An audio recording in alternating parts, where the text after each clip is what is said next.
Letter वैदिक period पढ़ रहे थे, हाँ कि ना जी।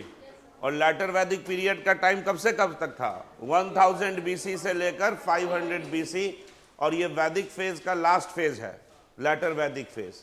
और इस लेटर वैदिक फेज में सबसे बड़ी घटना क्या घटी है? आयरन का डिस्कवरी। लोहा जो डिस्कवर हुआ है वो लेटर वैदिक पीरियड में हुआ है, और इसलिए 1000 बीसी को क्या माना जाता है भारत में? Iron age. और सबसे पहले लोहा भारत में कहाँ से मिला है? कर्नाटका के धारवाड़ रीजन से। और इसीलिए जो लेटर वेदास हैं, लेटर वेदास मतलब ऋग्वेद को छोड़ के जो वेदास हैं, जैसे कि यजुर्वेद, अथर्ववेद, सामवेद, उन वेदों में हमें आयरन का रेफरेंस देखने को मिलता है। और आयरन को लेटर वेदास में किस नाम से रेफर किया गया है? श्यामा अयास और कृष्णा अयास। अब आयरन के डिस्कवरी की वजह से क्या होगा कि आयरन टूल्स डेवलप होंगे, और आयरन टूल्स डेवलप होने की वजह से जो घने जंगलों के क्षेत्र होंगे वो क्या होंगे? कटेंगे। तो जंगल कटेगा तो ज़्यादा से ज़्यादा एरिया मिलेगा सिविलाइजेशन के फैलाव के लिए। तो लेटर वैदिक पीरियड में हमें वैदिक सिविलाइजेशन का फैलाव यूपी और बिहार के क्षेत्र में देखने को मिलता है। तो ऋग वैदिक पीरियड में बिहार के क्षेत्र में वैदिक सिविलाइजेशन नहीं फैला था, लेटर वैदिक पीरियड में बिहार में वैदिक काल आया है, ठीक है जी। और उसमें फिर वैदिक पीरियड में, लेटर वैदिक पीरियड में 3 वेदों की रचना हुई है। कौन कौन? सामवेद, अथर्ववेद और यजुर्वेद। सामवेद जो है वो किस चीज में डील करता है? हिम्स नहीं, हाइम्स, हाइम्स, ठीक है। मतलब वैदिक हाइम्स जो हैं, वैदिक मंत्र जो हैं, उनको म्यूजिकल नोट में कंपोज किया गया है, किसमें? सामवेद में। अथर्ववेद किस चीज से डील करता है? ब्लैक मैजिक, तंत्र मंत्र, बाबा बंगाली, है ना जी। और इसकी रचना जंगलों में हुई है, और इस वेद में दासाज और दस्युज का भी योगदान है, अथर्ववेद। और उसके बाद यजुर्वेद जो है दैट डील्स विद रिचुअल्स, ठीक है जी। अब उसमें बात चली थी कि वेद की बात चली थी, तो हमने देखा था कि वेद के 4 पार्ट होते हैं। कौन कौन पार्ट होते हैं वेदास के? तो संहिता, उसके बाद ब्राह्मणास, अरानायक, उपनिषद, ठीक है। तो वेदास के 4 पार्ट होते हैं, संहिता, उसके बाद ब्राह्मणास, आरानायक और उपनिषद। ये आपको यूपीएससी में क्वेश्चन पूछा हुआ है 1-2 बार कि वेदास के कौन पार्ट होते हैं और कौन पार्ट नहीं होते हैं। जो पुराण होते हैं, पुराण वेदों के पार्ट नहीं होते हैं, ठीक है। तो ये जो 4 हैं, Samhita, Brahmanas, Aranyaka, Upanishad, they are the part of Vedas. Samhita किसको कहते हैं? कलेक्शन ऑफ वैदिक हाइम्स, वैदिक मंत्रों के संग्रह को संहिता कहते हैं। ब्राह्मणास किसको कहते हैं? कमेंट्री ऑन वेदास, वेदों पे लिखी गई कमेंट्री को ब्राह्मणास कहते हैं। अरानायक किसको कहते हैं? Aranyaka is a connecting link between Brahmanas and Upanishad. Brahmanas और उपनिषद के बीच का जो कनेक्टिंग लिंक है उसको कहा जाता है अरानायक। और उपनिषद किसको कहते हैं? तो उपनिषद वेदों का वो पार्ट है जो डील करता है विथ स्पिरिचुअल अपलिफ्टमेंट और एनलाइटनमेंट। मतलब philosophical part of Vedas are called as Upanishad. तो उपनिषद क्या है? Part of the Vedas that deals with spiritual, that deals with spiritual upliftment, ठीक है। तो ये है वेदास के पार्ट। पुराण जो है वो वेदा के पार्ट नहीं है। पुराण की रचना जो है वो 4th सेंचुरी बीसी से लेकर 11th सेंचुरी एडी तक हुई है। और विष्णु पुराण जो है, विष्णु पुराण में बताया गया है पुराण की उत्पत्ति। तो पुराण जो हैं, Puranas are not part of Vedas, Purana Veda के पार्ट नहीं होते हैं। और पुराण की रचना 4th सेंचुरी बीसी से लेकर 11th सेंचुरी एडी तक हुई है। और विष्णु पुराण में पुराण का ओरिजिन बताया गया है। तो विष्णु पुराण के चैप्टर 3 पैराग्राफ 6 लाइन 15 में बताया गया है कि जो व्यास थे, Vyas is considered as the founder of Puranas. और व्यास ने अपनी पुराण संहिता, पुराण की नॉलेज जो थी वो अपने शिष्य लोमड़ सेना को दी थी। तो Vyas is considered as the founder of Puranas. और हाँ जी, और ये आपको इसमें विष्णु पुराण में मेंशन्ड है, जो बताया चैप्टर 3 पैराग्राफ 6 और लाइन 15। और व्यास ने अपने पुराण संहिता, पुराण की जो नॉलेज थी वो अपने शिष्य लोमड़ सेना को दी थी, और लोमड़ सेना ने फिर ये पुराण की संहिता, पुराण की नॉलेज अपने 3 और डिसाइपल को दी थी, 3 और शिष्यों को दी थी। ऑल टुगेदर 26 पुराण हैं, जिसमें से एक जो है वो महापुराण है, 17 जो है वो मुख्य पुराण है, और 18 जो है वो उप पुराण है। तो 26 पुराण हैं, and Puranas are not part of Vedas. और पुराण में डिफरेंट टॉपिक्स डेल्ट हैं, जैसे Purana deal with cosmology also, Purana deals with temples also, Purana deals with certain kings also. तो ये भी आपको यूपीएससी के लिए इंपॉर्टेंट है कि ये भी क्वेश्चन आया हुआ है कि Puranas are not part of Vedas, true और false? True, Puranas are not part of Vedas. और दूसरा, Puranas deals with multiple topics, true और फॉल्स? ये भी ट्रू है। पुराण में कॉस्मोलॉजी भी है, पुराण में टेम्पल्स के विषय में बताया गया है। क्लियर है ये चीज? तो ये है लैटर वैदिक फेज। वैसे पुराण आपको नहीं पढ़ना था, लेकिन अब उपनिषद तक की बात चली तो मैं बता दिया पुराण क्या होता है। अब वापस आते हैं वेदों पे। तो 3 वेद जो हैं वो रचित की गई हैं लेटर वैदिक पीरियड में, और इन तीनों वेदास के मतलब अलग अलग कमेंट्री हैं। इनफैक्ट ऋग्वेद के भी कमेंट्री लिखे गए आपको लेटर वैदिक फेज में, और जो वेदों के कमेंट्री होते हैं उसे क्या कहते हैं? ब्राह्मणास। तो हर एक वेद के अपने अलग अलग ब्राह्मणा हैं, और एग्जाम में क्वेश्चन मैच द फॉलोइंग से पूछा जा सकता है।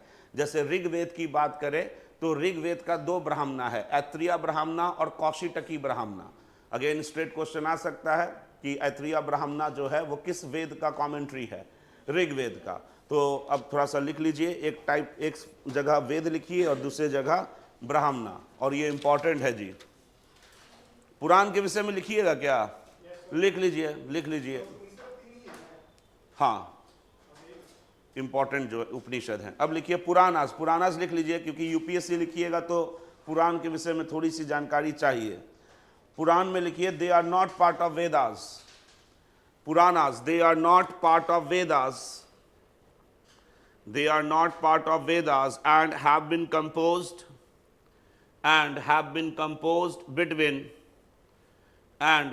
composed between 4th century BC, between 4th century BC to 11th century AD, to 11th century AD, full stop. They are composed in Sanskrit. They are composed in Sanskrit and deals with wide-ranging topics, such as cosmology,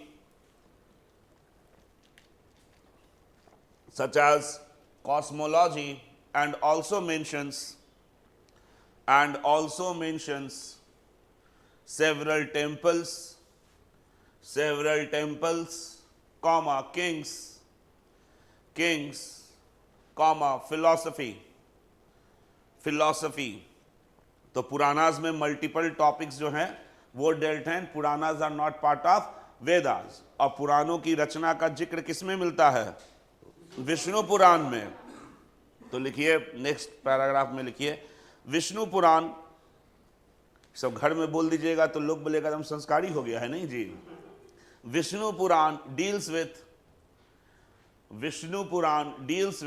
origin of Puranas, चलिए आप लोग को भी याद करवा देता हूं, ऐसे लिखिएगा, चैप्टर 3 पैराग्राफ 6 लाइन 15। इसका मतलब ये होता है, ठीक है, चैप्टर 3 पैराग्राफ 6 लाइन 15। ऐसे याद कीजिए, नहीं करना है मत कीजिए, ठीक है, भारत स्वतंत्र देश है, ठीक है। तो क्या लिखे जी? Origin of Puranas, full stop. उसके में लिखिए Vyas, VYAS, Vyas is considered as composer of Puranas, full stop। there are point में लिखिएगा 1 महापुराना, नंबर में देखे 1 महापुराना, 17 मुख्य पुराना, 17 मुख्य पुराना एंड 18 उप पुराना। 1 महापुराना, 17 मुख्य पुराना, 18 उप पुराना। ठीक है जी। तो मोरल ऑफ द स्टोरी है कि पुराण जो है वो वेद के पाठ नहीं है, यही आपको याद रखना है। अब लिखिए टॉपिक ब्राह्मणास। ब्राह्मणास, ब्राह्मणास किसको कहते हैं? वेदों पे लिखी कमेंट्री को। तो लिखिए ब्राह्मणास। अब हर एक वेद के अपने अपने ब्राह्मणास हैं। तो पहला लिखिए ऋग्वेदा, ऋग्वेदा और डैश दे के लिखिए ऋग्वेद के 2 ब्राह्मणा हैं। पहला लिखिए ऐत्रेय, AITREYA,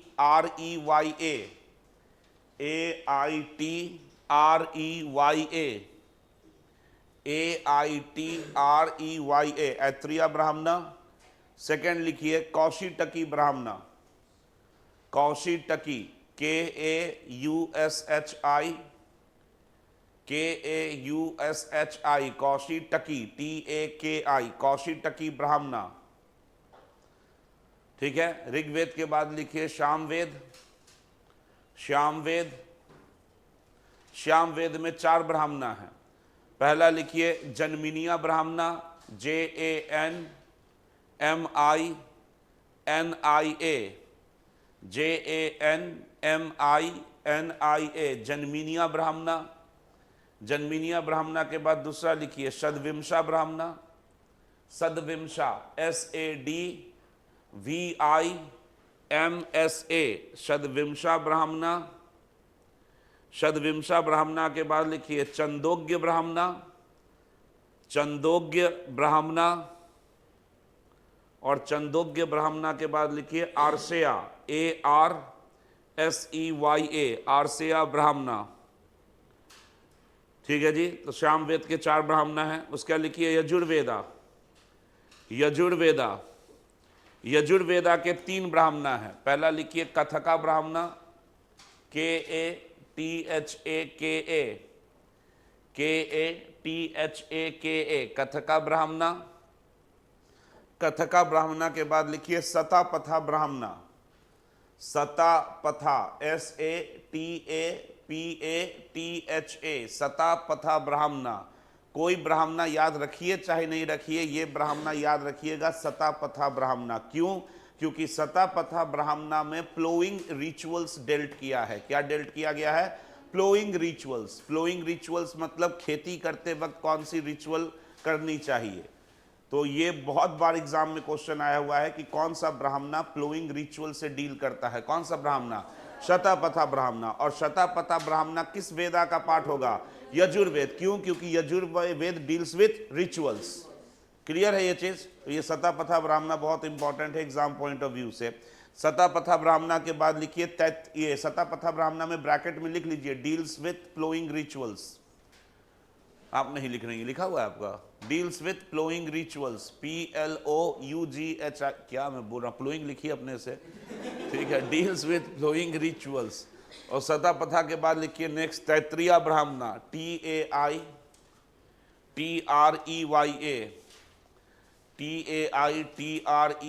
तैत्रीय ब्राह्मणा। तो यजुर्वेद के ये 3 ब्राह्मणा हो गए। लास्ट लिखिए अथर्ववेदा, अथर्ववेदा। अथर्ववेद का सिर्फ एक ही ब्राह्मणा है, दैट इज गोपथा ब्राह्मणा, GOPATHA, GOPATHA, गोपथा ब्राह्मणा। यहां तो कोई दिक्कत?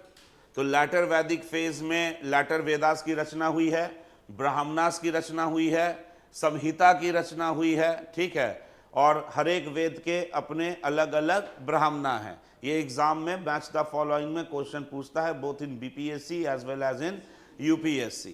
तो पूजा पाठ जो लैटर वैदिक समाज में होगा, उस समय रिचुअल जो होगा वो प्राइमरी फॉर्म ऑफ वर्शिप हो जाएगा। ऋग वैदिक फेज में प्राइमरी फॉर्म ऑफ वर्शिप क्या था? Chanting of prayers. ऋग वैदिक फेज में मंत्रोच्चारण कर लिए, हो गया आपका पूजा। रिचुअल कीजिए तो भी ठीक, नहीं कीजिए तो भी ठीक। लेकिन लैटर वैदिक फेज में रिचुअल हो जाएगा क्या? प्राइमरी फॉर्म ऑफ वर्शिप, कि नहीं ऐसे ऐसे करने से नहीं होगा। स्वाहा कीजिए, कुछ चढ़ाइए, कुछ द्रव्य लाइए, तो ritual will become primary form of worship और चैंटिंग ऑफ प्रेयर्स क्या बन जाएगा? Secondary form of worship. तो उसमें लिखिए, टॉपिक बनाइए वर्शिप। वर्शिप और वर्शिप में प्राइमरी फॉर्म। देखिए एक चीज मैं बता देता हूं, जो लोग अभी एंशिएंट हिस्ट्री शुरू कर रहे हैं, इसमें ब्राह्मणास जो हैं वो थोड़े से क्रिटिसाइज होंगे, लेकिन यहाँ पे ब्राह्मणास का क्रिटिसिज्म करने का मतलब किसी खास समुदाय को क्रिटिसाइज नहीं करना है। इसमें जो क्रिटिसिज्म होता है वो ये सिखाने की कोशिश की जाती है कि power corrupts and absolute power corrupts absolutely. बेलगाम ताकत किसी को भी करप्ट कर सकता है। प्रॉब्लम किसी समुदाय या प्रॉब्लम किसी व्यक्ति में नहीं होती है, प्रॉब्लम पावर में है। Power has a corrupting tendency, और जब तक समाज बेलगाम ताकत किसी व्यक्ति या फिर किसी समुदाय को देगा, that power is bound to be misused. ठीक है जी।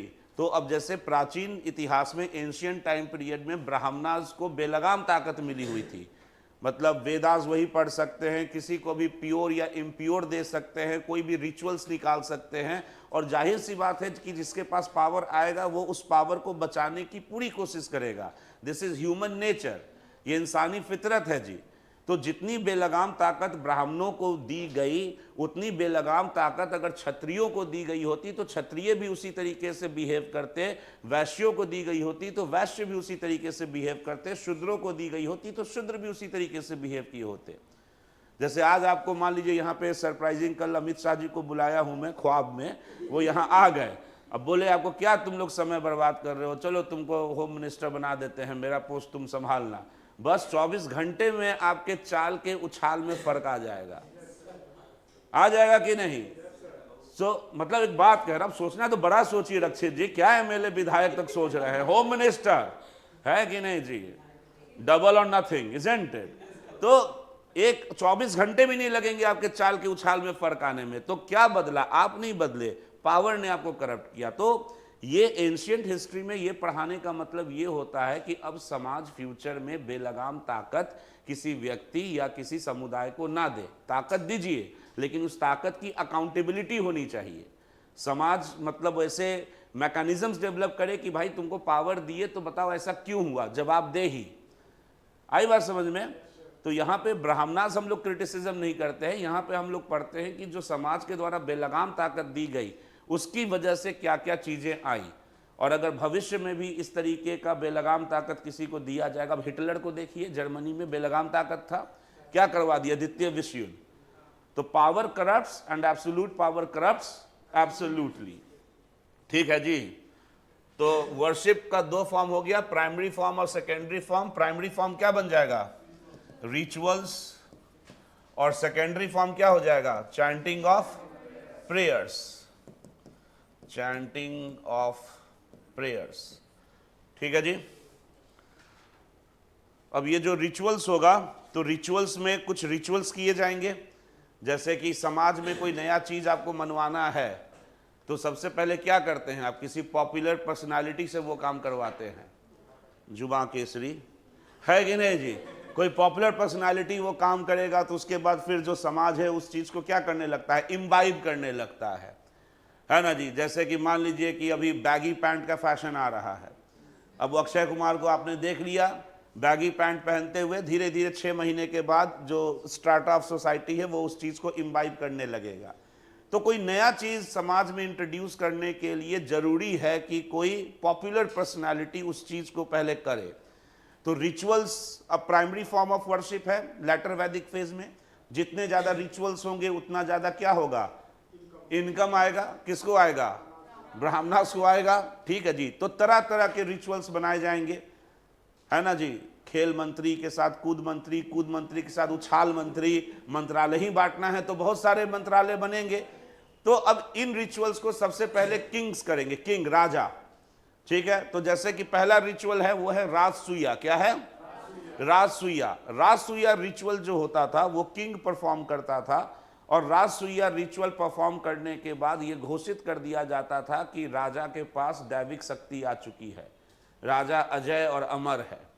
तो अगर राजसूया रिचुअल आप कर दिए, राजा ने कर दिया, तो फिर ब्राह्मणास घोषित कर देते थे कि ये राजा के पास क्या है, सुपर नेचुरल पावर्स है, सुपर नेचुरल पावर्स, जो आम लोगों के पास पावर नहीं हो सकता है। जब ये कॉन्सेप्ट समाज में बैठ जाएगा कि राजा के पास सुपर नेचुरल पावर है, वो एक तीर मारा और एक तीर 100 तीर बना था, हम देखे थे, युद्ध में हम थे। जब ये धारणा बन जाएगी समाज में, तो क्या समाज कभी उस राजा के खिलाफ बगावत करेगा? नहीं। समाज का साइकोलॉजी ही हो गया क्या कि राजा के पास क्या है, सुपर नेचुरल पावर्स। तो रिचुअल का रिचुअल हो गया, राजा की रूल की लेजिटिमेसी भी हो गई, एक पन्न दो कार्य, ठीक है। तो राजसूया रिचुअल जो होता था, वो रिचुअल कौन करता था? किंग। और इस रिचुअल के द्वारा क्या घोषित कर दिया जाता था कि किंग के पास सुपर नेचुरल पावर्स है। राजसूया के बाद दूसरा रिचुअल था वाजपेया। क्या था? वाजपेया। वाजपेया होता था चैरियट रेस, ठीक है, रथ का रेस जो होता था, दैट वाज वाजपेया। अब राजा का रथ का रेस हो रहा है, तो आप इमेजिन कीजिए कि 15, 20, 25 रथ जो है वो मतलब रेस में दौड़ेगा, और उसको देखने के लिए आम जनता का यही काम होता है। आम जनता का काम है दूसरे के लिए ताली बजाना। हाँ हाँ, बहुत अच्छा, समझ, वही है आम जनता। तो आम जनता जो है वो उस रेस को देखने के लिए आती थी। अब आप इमेजिन कीजिए 20-25 रथों का गड़गड़ाहट, धुआं, मतलब कि वो क्या बोलते हैं, सैंड उड़ रहा है, मतलब एक अलग नज़ारा देगा, है कि नहीं जी। तो ये चीज़ जो मतलब आम जनता एक रथ नहीं रख सकता है, और आपको राजा जो है वो 20-25 रथ से मतलब रेस करवा रहा है, और उसमें पहले ही सेटिंग था कि जीतेगा किसका रथ, राजा, क्योंकि राजा अजय अमर है भाई, समझे। तो ये भी एक लेजिटिमेसी देती थी लोगों को कि नहीं भाई, राजा को कभी नहीं हराया जा सकता है। अब ये जो नेता लोग जो है, ये लोग डिफेंडर फॉर्च्यूनर क्यों रखता है? ये लोग ऐसा नहीं है कंफर्ट के लिए रखता है, no, he wants to impress the society, he wants to legitimize his power. जब आपके जहन में ये बैठ जाएगा कि सामने वाला आपसे कहीं ज्यादा बड़ा है, आपके naturally you will become obedient to him. तो 50 लाख 70 लाख जो एक मिडिल क्लास का हो सकता है जीवन भर का कमाई होगा, उतना के साथ नेता जो है वो घूम रहा है, वो बड़ा आदमी है, समझे, 2-3 bodyguard, it creates an aura कि आपको कुत्ता भी काट लेगा तो म्यूनसिपैलिटी के जाइएगा आप सुइया लगाने के लिए, तो आपको थोड़े देर के लिए वेट करना पड़ेगा, और यहाँ पे लोग के लिए बॉडीगार्ड है। इट क्रिएट्स एन ऑरा, क्योंकि पावर को लेजिटिमाइज करना भी जरूरी है सोसाइटी में।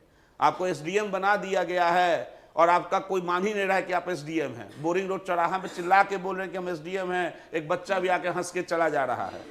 तो क्या उस पावर का कोई अर्थ है? आप एग्जीक्यूट ही नहीं कर पा रहे हैं। पावर को एग्जीक्यूट करने के लिए वी नीड व्हाट? लेजिटिमेसी। जब समाज इस बात को माने कि हाँ, ये जो पावर इसके पास है वो सही में पावर है, और उस चीज को लेजिटिमाइज करने के लिए तरह तरह के हथकंडे होते हैं, मल्टीपल बॉडीगार्ड्स, या फिर सीएम साहब जा रहे हैं तो पूरा जो शहर है वो रुका हुआ है 10 मिनट पहले से ही, समझ रहे, और कौन जा रहा है, कौन जा रहा है, समझे। और साथ ही साथ ये भी लेजिटिमेसी कि ये पावर है कि तुमको रोका जा सकता है। आम आदमी पर हॉर्न मारते रहेगा एक दूसरे को, है कि नहीं, लेकिन सीएम जा रहा है, रुको 5 minute. This is legitimising power, और ये जरूरी भी है। जब पता चला कि कोई भी जाके नीतीश जी के कंधा पे, क्या नीतीश, क्या हालचाल, कर देगा, है कि नहीं जी। तो उसी तरीके से जो लैटर वैदिक फेज में रिचुअल्स जो होंगे वो मल्टीप्लाई होंगे, और साथ ही साथ रिचुअल्स जो होंगे वो पावर को लेजिटिमाइज करने के तरीके भी बनेंगे। उसी तरीके से एक रिचुअल और था अश्वमेधा। अश्वमेधा सुने होंगे, वो यज्ञ करने के बाद घोड़ा दौड़ेगा, घोड़ा दौड़ेगा और जहां मन वहां चला जाएगा, ठीक है। घोड़ा ना हो गया कि दिवाली का रॉकेट हो गया, है ना जी। और हो सकता है कि वो पड़ोसी किंगडम में भी चला जाए, और अगर पड़ोसी राजा ने उस घोड़े को नहीं रोका, इसका मतलब यह है कि जहां जहां वो घोड़ा गया है वो राज्य किसका हो गया है? जिसका घोड़ा है। और अगर किसी ने उस घोड़े को रोका, मतलब ही वांट्स अ फाइट, फिर लड़ाई होगा। तो आपसे जो एग्जाम में क्वेश्चन पूछा जाएगा वो रिचुअल्स के नाम पूछे जाएंगे। राजसूया क्या रिचुअल होता था, किंग करता था to get what? Supernatural power. Rakshit ji को बात सही नहीं लग रही है ना। उसके बाद सेकंड वाजपेया। वाजपेया क्या होता था? चैरियट रेस, और उसके बाद अश्वमेधा क्या होता था, घोड़ा दौड़ेगा। तो लिखिए रिचुअल्स, टॉपिक बनाइए रिचुअल्स, डैश देके लिखिए it became primary form of worship, it became primary form of worship, and it became primary form of worship, and few important rituals during this period, and few important rituals during this period where पहला लिखिए राजसूया, RAJASUYA,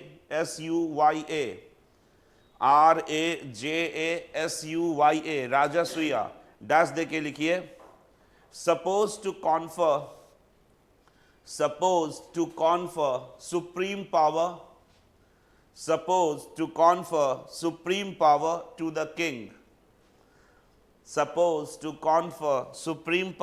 to the king, लिखिए राजसूया। राजसूया के बाद लिखिए वाजपेया, VAJAPEYA,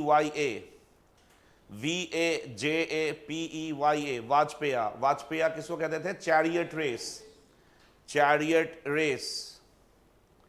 वाजपेया के बाद लिखिए Ashvamedha, ASHVAMEDHA, Ashvamedha, that's देके लिखिए conquering territories with by horse, लिखिए कॉन्करिंग टेरिटरी बाई हॉर्स। ये समझ में आ जाएगा ना जी, वही घोड़ा दौड़ेगा, कॉन्करिंग टेरिटरी बाई हॉर्स, ठीक है, फुल स्टॉप। उसके बाद लिखिए all these rituals we are meant, आके बैठ जाते तो कुछ ज्ञान की बातें ही सुनते, रिवाइज हो जाता। all these rituals were meant to impress people,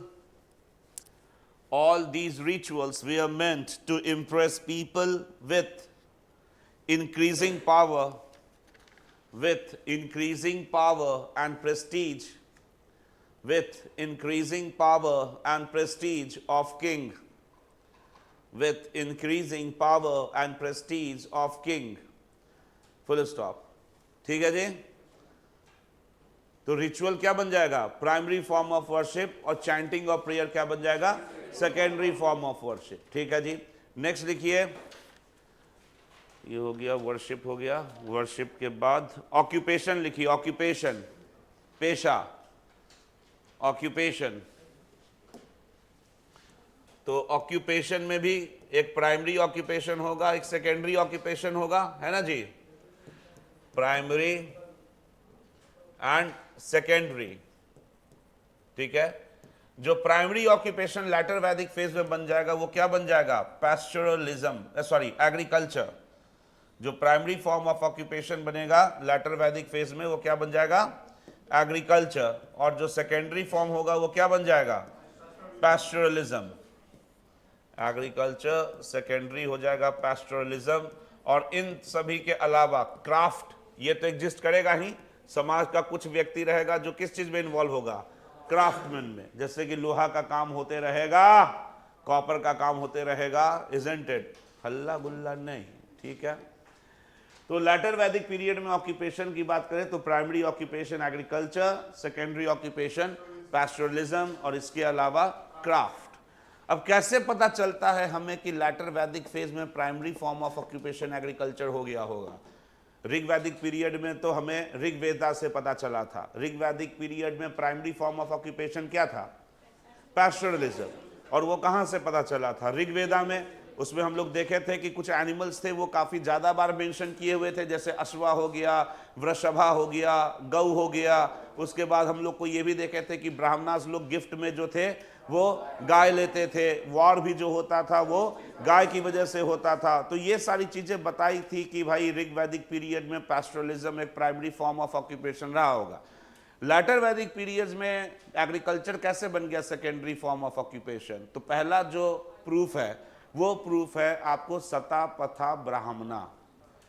एक पूरा ब्राह्मणा जो है वो प्लोइंग से डील करता है। प्लोइंग मतलब खेती बाड़ी, ये खेती के इंपॉर्टेंस को बता रहा है, लेटर वैदिक पीरियड में बता रहा है कि नहीं।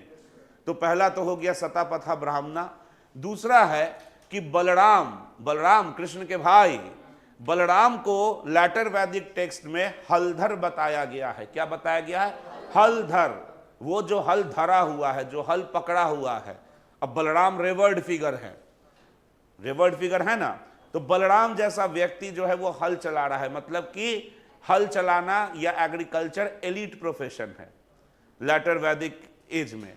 और तीसरा राजा जनक, सीता के पिता राजा जनक को भी हल चलाते हुए डिपिक्ट किया गया है। राजा जनक मतलब क्षत्रिय और राजा, अगेन एक क्षत्रिय और एक राजा हल चला रहा है, दैट मीन्स हल चलाना इज ए एलीट प्रोफेशन। जैसे धोनी अब ट्रैक्टर चला रहा है, तो अब एक क्रेज बढ़ गया है लोगों में कि भाई tractor is no more longer be seen as what, as a vehicle of farmers. अब आप भी रील्स बना सकते हैं ट्रैक्टर चलाते हुए, हैशटैग इंडियन एग्रीकल्चर। पहले हो सकता था 20-25 साल बाद ट्रैक्टर पे जा रहे कोई देख ना ले, क्लियर है ये चीज। तो that's how the thing moves, ठीक है। तो लिखिए फिर, ये लिखे प्राइमरी ऐसे लिख दिए, अब लिखिए उसमें agriculture was primary form of occupation. Agriculture was primary form of occupation which is proven by पहला पॉइंट लिखिए शतापथा ब्राह्मणा, SHATAPATHA, शतापथा ब्राह्मणा डैश देके लिखिए डील्स विथ प्लोइंग रिचुअल्स। शतापथा ब्राह्मणा डैश देके लिखिए डील्स विथ प्लोइंग रिचुअल्स। तो एक पूरा ब्राह्मणा जो है वो प्लोइंग के लिए डिवोटेड है। तो ये बता रहा है कि एग्रीकल्चर एक क्या होगा, मुख्य पेशा रहा होगा। सेकेंड लिखिए बलराम रेफर्ड एज, किस नाम से रेफर किया गया है? हलधर, बलराम। और ये क्वेश्चन आया हुआ है कि लेटर वैदिक टेक्स्ट में हलधर किसको कहा गया है? बलराम को। Balram has been referred as Haldhar, bracket में लिखिएगा the one wielding plough, WIELDING, मतलब जो हल पकड़ा हुआ है, the one wielding plough, bracket close. Third लिखिए किंग जनक, और जनक जो थे वो कहां के राजा थे? ये देखिए शॉर्टकट में जनकपुरी, विदेहा, ठीक है, जनकपुरी। सब रिलीजियस, सब रामायण महाभारत, ये सब टीवी सीरियल वाला जनरेशन सब है, रामानंद सागर वाला रामायण है ना जी। तो लिखिए क्या लिखिए, किंग जनक, ब्रैकेट में लिखिए king of Videha, bracket close. Practised agriculture, ठीक है। ये तीन बातें लिखे। अब डैश दे के ऐसे, मतलब घेर के ऐसे करके लिखिए। इससे क्या अर्थ पता चलता है? इससे ये अर्थ पता चलता है कि agriculture was an elite profession, ठीक है। डैश दे के लिखिए, मतलब ऐसे कंक्लूजन, मतलब इससे क्या पता चला कि agriculture was an elite profession. Agriculture was an elite profession in latter Vedic period.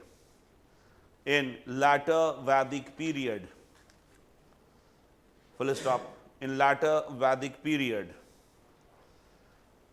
Full stop. ठीक है जी। और कुछ क्रॉप्स लिख लीजिए। तो राइस की खेती लेटर वैदिक पीरियड में होने लगेगी। क्यों? क्योंकि लेटर वैदिक एज में civilisation eastern part of India पे शिफ्ट करेगा, यूपी एंड बिहार। और ईस्टर्न पार्ट ऑफ इंडिया में इसलिए शिफ्ट करेगा क्योंकि आयरन की डिस्कवरी हो चुकी है और आयरन टूल से घने जंगलों को काटना अब काफ़ी ज़्यादा आसान हो गया होगा। और eastern part of India heavy forested रहा होगा, किस लिए? Because of the impact of monsoon. पहले आयरन नहीं था तो कॉपर टूल से इतने घने जंगलों को काटा नहीं जा पाता था, तो इसीलिए यहाँ पे सिविलाइजेशन फैली ही नहीं थी। लैटर वैदिक पीरियड में ईस्टर्न पार्ट में सिविलाइजेशन फैलेगा, चावल की खेती होगी और चावल का इस्तेमाल रिचुअल्स में आएगा। जो चीज ज्यादा होता है उसी चीज को आप बर्बाद कर सकते हैं। कोई बोलेगा कि बता जैसा चावल ऐसे से फेंक देते हैं, कोई बोलेगा इसे सोना फेंकना है, कितना नहीं फेंकेगा? फेंकेगा। चाहे जैसे चावल ऐसे स्वाहा कर देते हैं, अगर बन गया रिचुअल कि ऐसा ही सोना भी स्वाहा करना है, कितना आदमी करेगा? नहीं करेगा क्या? अरे मैं कहां से। तो द थिंग इज कि इसीलिए रिचुअल्स में चावल का इंपॉर्टेंस बढ़ा, ठीक है, क्योंकि ईस्टर्न पार्ट में राइस की खेती ज्यादा हुई, सरप्लस से ज्यादा चावल। समझ गए जी? तो लिखिए क्रॉप्स, डैश देखिए, लिखिए rice, rice comma wheat, wheat comma pulses, pulses etcetera. अब राइस के विषय में लिख लीजिए, लिखिए राइस, डैश देके लिखिए इन लैटर वैदिक पीरियड, इन लैटर वैदिक पीरियड कॉमा वैदिक सिविलाइजेशन, वैदिक civilisation expanded towards expanded towards eastern India, that is parts of UP, that is parts of UP and North Bihar, that is part of UP and North Bihar, full stop. With the discovery of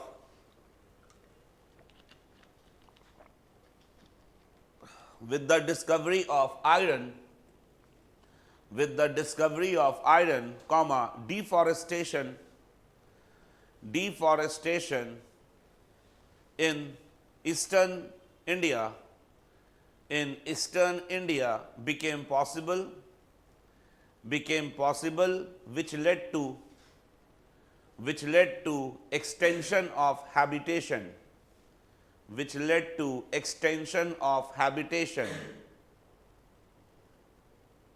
full stop. The wider production of rice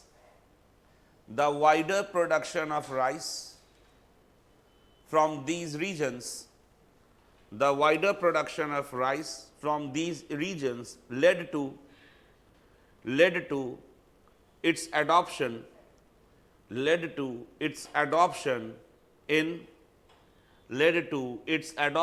in several rituals. यह है बात समझ में? Full stop. और चावल को letter Vedic text में व्रीहि नाम से रेफर किया गया है, तो फुल स्टॉप देके लिखिए it has been referred as व्रीहि, VRIHI, it has been referred as Vrihi in later Vedic texts. It has been referred as Vrihi in later Vedic texts. Full stop जी, ठीक है, यह है समझ में? तो पेशा हम लोगों ने देख लिया, ऑक्यूपेशन देख लिया, अब देखते हैं पॉटरी, बर्तन। तो लैटर वैदिक पीरियड में जो कैरेक्टरिस्टिक पॉटरी होगा वो क्या होगा? PGW। क्या होगा? PGW, painted grey ware. मैं फिर से बता रहा हूं, नियोलिथिक एज से पॉटरी यूज होना स्टार्ट हुआ है, और नियोलिथिक एज में कैरेक्टरिस्टिक पॉटरी था क्या? Black burnished ware, mat impressed ware, ये सब पढ़ा था ना जी। नियोलिथिक एज के बाद चाल्कोलिथिक एज आया, और चाल्कोलिथिक एज का कैरेक्टरिस्टिक पॉटरी था कौन सा? OCP, ochre coloured pottery. Chalcolithic के बाद इंदस वाली सिविलाइजेशन आया, इंदस वाली सिविलाइजेशन का कैरेक्टरिस्टिक पॉटरी था रेड एंड ब्लैक पॉटरी। और इसके बाद वैदिक फेज आएगा, वैदिक फेज का पॉटरी होगा PGW। क्या होगा? PGW, painted grey ware. अब एग्जाम में यहां पे दो तरीके का क्वेश्चन आ सकता है।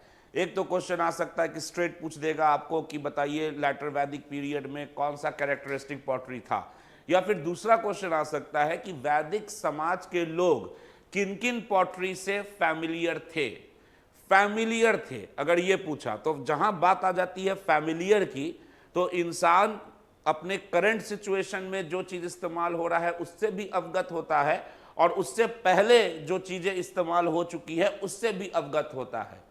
जैसे देवानंद जी गाइड पिक्चर के हीरो, अब वो आपके कंटेम्पररी नहीं है, but you are familiar with him, true और फॉल्स? ट्रू। ठीक है, तो अगर क्वेश्चन आएगा कि फैमिलियर किस पॉटरी से थे, तो एक तो पीजीडब्ल्यू है ही, और पीजीडब्ल्यू से पहले जो पॉटरी हो चुकी है, जैसे ब्लैक बर्निश वेयर है ना जी, ochre coloured pottery, red and black pottery, ये सबसे भी क्या रहेंगे? फैमिलियर रहेंगे। समझ में आया जी? तो क्वेश्चन पूछा कैरेक्टरिस्टिक पॉटरी कौन है, तब पीजीडब्ल्यू। क्वेश्चन पूछा कि फैमिलियर किस पॉटरी से हैं, तो पीजीडब्ल्यू तो है ही, और इससे पहले जो पॉटरी इस्तेमाल हो चुकी है। ठीक है जी, तो लिखिए पॉटरी। पॉटरी, पॉटरी में डैश देके लिखिए characteristic pottery. Characteristic pottery dash देके लिखिए पीजीडब्ल्यू। पीजीडब्ल्यू ब्रैकेट में लिखिए painted grey ware. Painted grey ware, full stop. Paragraph change करके लिखिए however comma Vedic people we are familiar with, Vedic people we are familiar with। पहला लिखिए black burnished ware, black burnished ware, WARE। Black burnished ware के बाद लिखिए PGW, bracket में लिखिए painted grey ware. Next लिखिए red and black pottery, red and black pottery, और उसके बाद लिखिए black burnished ware, black burnished ware, red and black pottery, और उसके बाद लिखिए ब्लैक बर्निस्ट। अच्छा हो गया, ठीक है। तो ये सब पॉटरी से वो लोग फैमिलियर थे। अब उसके बाद लिखिए bowls and dishes of this age have been found. Bowls कटोरा, and dishes bowls and dishes of this period have been found, of this period have been found। लिख लिए जी। तो ऑक्यूपेशन हो गया, पॉटरी हो गया। अब देखते हैं political structure. Political structure later Vedic period में कैसा था? तो ऋग वैदिक पीरियड में हम लोग देखे हैं कि किंग होता था ना जी, और किंग के नीचे क्या होते थे? Tribal assemblies. कौन कौन से ट्राइबल असेंबलीज थे? सभा, समिति, गणा, विधाता, ये था। ठीक है। लैटर वैदिक पीरियड में क्या होगा कि किंग का पावर बढ़ जाएगा। ऋग वैदिक पीरियड में हमने देखा था कि किंग के पास मतलब कि अनलिमिटेड पावर नहीं था। ऋग वैदिक पीरियड में, ऋग वैदिक पीरियड में किंग को अपना काम करना होता था on the advice of this tribal assemblies. लेकिन लैटर वैदिक पीरियड में क्या होगा कि लैटर वैदिक पीरियड में कुछ ट्राइबल असेंबलीज को एबॉलिश कर दिया जाएगा। जैसे कि सभा की बात करें तो सभा में women will no longer be allowed. पहले विमेन का पार्टिसिपेशन था ना जी, इसमें विमेन का पार्टिसिपेशन बंद कर दिया जाएगा। Women will no longer be allowed. ठीक है। विधाता में भी विधाता एग्जिस्ट करेगा, लेकिन उसका कैरेक्टर चेंज हो जाएगा। ठीक है। तो विधाता मतलब एबॉलिश कर दिया गया। हाँ, सभा और विधाता यहां पे थे ना, विमेन पार्टिसिपेशन, तो सभा में विमेन का पार्टिसिपेशन रोक दिया गया और विधाता को एबॉलिश कर दिया गया। मतलब कि लैटर वैदिक पीरियड में महिलाओं से उनका पॉलिटिकल पावर छीन लिया गया। बताइए, ठग लिया गया है ना जी। तो ये है आपका पॉलिटिकल स्ट्रक्चर। किंग एग्जिस्ट करेगा, किंग का पावर पहले से इंक्रीज हो जाएगा, और लैटर वैदिक पीरियड से हमें हेरिडिटरी किंगशिप का कॉन्सेप्ट देखने को मिलता है। राजा का बेटा राजा बनेगा, ये कॉन्सेप्ट लैटर वैदिक पीरियड से आने लगता है। ठीक है जी। तो ये लिख बना लिए, छाप लीजिए। ठीक है।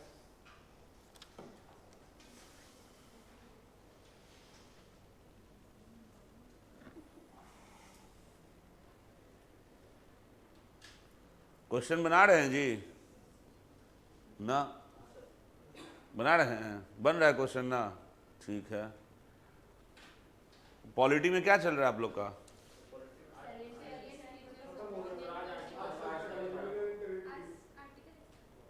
अच्छा, एक मिनट, मतलब कहां तक खत्म हुआ है पॉलिटी में? और सिटीजनशिप ये सब अभी नहीं है, अभी नहीं पढ़ाएं सर ना। अभी क्या बोले थे, क्या स्टार्ट करेंगे आज से? यूनियन, हाँ तो वहाँ से स्टार्ट होगा। Article 1 India that is Bharat, तो वहाँ से स्टार्ट होगा। लिख लिए ये, ठीक है जी। उसके बाद अब लिखिए, the power of Rajan increased, the power of Rajan increased and the concept of the power of Rajan increased and the concept of territorial kingdom and the concept of territorial kingdom bracket में लिखिए जनपद, जनपद started emerging in later Vedic phase, started emerging in later Vedic phase। Territorial kingdom का concept letter वैदिक phase से start हो गया। Territorial kingdom, पहले मैंने बताया था कि ऋग वैदिक फेज में लोगों की लॉयल्टी उसके ट्राइब के प्रति होती थी, जना। तो कल एग्जांपल दिया था कि बोरिंग रोड में कोई ट्राइब रह रहा है तो बोरिंग रोड की रक्षा वो ट्राइब तब तक करेगा जब तक उसका ट्राइब बोरिंग रोड में है। अगर उसका ट्राइब शिफ्ट होकर बेली रोड चला गया तो उसकी लॉयल्टी बेली रोड के तरफ हो जाएगी। ये ऋग वैदिक पीरियड में था, लोगों की लॉयल्टी अपने ट्राइब के प्रति होती थी। तो इसीलिए टेरिटोरियल किंगडम, जनपद का कॉन्सेप्ट ऋग वैदिक पीरियड में नहीं आया था, और इसीलिए जनपद शब्द हमें ऋग वेद में कहीं भी देखने को नहीं मिलता है। सबसे ज्यादा बार इस्तेमाल होने वाला शब्द ऋग वेद में कौन सा है? जना। जना मतलब ट्राइब। 276 बार जना शब्द का इस्तेमाल किया गया है, ठीक है। लैटर वैदिक पीरियड में कुछ नए शब्द हमें देखने को मिलते हैं जो ऋग्वेद में नहीं है, जैसे कि श्यामा आयास और कृष्णा आयास, जैसे कि जनपद, जैसे कि राष्ट्र, ठीक है जी। तो वो भी लिख लीजिए। Next, the term rashtra also appears, the term rashtra also appears for the first time in later वैदिक phase, for the first time in later Vedic phase। राष्ट्र भी क्या होता है? टेरिटोरियल किंगडम होता है। कश्मीर से कन्याकुमारी तक हम लोग एक है, ये क्या है? टेरिटोरियल किंगडम का कॉन्सेप्ट है ना जी। इसी के खिलाफ थे रविंद्रनाथ टैगोर। टैगोर फिलॉसफी आप पढ़िएगा तो टैगोर का जो नेशनलिज्म है वो यूनिवर्सल ह्यूमैनिज्म और वर्ल्ड सिटीजन के कॉन्सेप्ट पर बेस्ड है। रविंद्रनाथ टैगोर भारतीय थे, अपने आप को इंडियन रिकॉग्नाइज करते थे। जालियानावाला बाग मैसेकर के बाद उन्होंने अपना नाइटहुड सरेंडर किया था, लेकिन Tagore universal concept of citizens के मतलब पक्षधर थे। टैगोर का मानना था कि देशों की बाउंड्री बनाकर, बैरियर्स क्रिएट कर कर हम लोगों ने ह्यूमन रेस में मिसअंडरस्टैंडिंग क्रिएट कर दी है। मिसअंडरस्टैंडिंग कब क्रिएट होता है किसी इंसान के बीच में? बैरियर्स की वजह से। और ये जो इंटरनेशनल बाउंड्रीज, इंटरनेशनल लॉज, लोगों के मूवमेंट पे रिस्ट्रिक्शन लगाकर समाज ने ह्यूमन रेस पे क्या क्रिएट कर दिया है? मिसअंडरस्टैंडिंग। और यही मिसअंडरस्टैंडिंग सारे कलह की जड़ है। तो अगर वर्ल्ड पीस, विश्व शांति चाहिए हमें, ऐसा टैगोर कहते हैं, तो हमें एक दूसरे पर लगाए हुए बैरियर्स को रोकना होगा। सिर्फ एक पर्टिकुलर ज्योग्राफी, एक पर्टिकुलर एरिया से अपने आप को आइडेंटिफाई करना बंद करना होगा, और हम लोगों को पूरे ह्यूमन रेस के प्रति रिस्पॉन्सिबिलिटी अपने आप की समझनी पड़ेगी। जब ऐसा होगा तब जाके वर्ल्ड पीस आएगा। ये टैगोर का कॉन्सेप्ट है नेशनलिज्म पे। मेंस में आएगा आप लोगों को लिखने के लिए, जो टैगोर की फिलॉसफी आती है ना जी, उसमें ये नेशनलिज्म का कॉन्सेप्ट है, पढ़ाएंगे। अभी पीटी का बैच चल रहा है ये, ठीक है जी। मेंस का जब क्लास स्टार्ट होगा तो उसमें पढ़ाते हैं। लिखिए taxes and tributes. Next topic लिखिए टैक्सेस एंड ट्रिब्यूट्स। क्या हो गया आपके दांत को? आपके टूथपेस्ट में नमक नहीं है क्या? लिखिए टैक्सेस एंड ट्रिब्यूट्स। तो टैक्सेस एंड ट्रिब्यूट्स की बात करें तो हमें लैटर वैदिक पीरियड में टैक्सेशन सिस्टम डेवलप होता हुआ दिखता है। अभी इतना टैक्सेशन सिस्टम डेवलप नहीं होगा, मतलब शुरू के जो फाउंडेशन होते हैं टैक्सेशन सिस्टम के, वो हमें लैटर वैदिक एज में इवॉल्व होते हुए देखने को मिलते हैं। कैसे? तो लैटर वैदिक टेक्स्ट में एक ऑफिसर का जिक्र है जिसको संग्रहित्री कहा जाता था। क्या कहा जाता था? संग्रहित्री। और संग्रहित्री का काम था टैक्सेस एंड ट्रिब्यूट को कलेक्ट करना। ऋग्वैदिक पीरियड में टैक्स का कॉन्सेप्ट नहीं है, ऋग्वैदिक पीरियड में वॉलेंट्री ऑफरिंग था, स्वेच्छा से जो दे दीजिए, बलि। जैसे आप लोगों का भगवान करे एसडीएम डीएम बन गए, आप डीएसपी बन गए, 1-1.5 साल के बाद हमको बोरिंग रोड में देखे आए 2 लाख रुपए से पॉकेट में डाल रहे हैं, मैं बोला नहीं नहीं नहीं आप सर वही वाला बात, आप ये लीजिए आप, तो ये बलि है, वॉलेंट्री ऑफरिंग, स्वेच्छा से जो आदमी दे दिया, ठीक है जी। तो वो चलता था ऋग्वैदिक पीरियड में। लैटर वैदिक पीरियड में हमें टैक्सेशन सिस्टम इवॉल्व होते हुए देखते हैं। कैसे? संग्रहित्री का रेफर कर देंगे कि एक ऑफिसर का जिक्र है, संग्रहित्री, वो ऑफिसर का नाम नहीं था, ऑफिसर का पद था संग्रहित्री, जिसका काम था टैक्सेस एंड ट्रिब्यूट्स को कलेक्ट करना।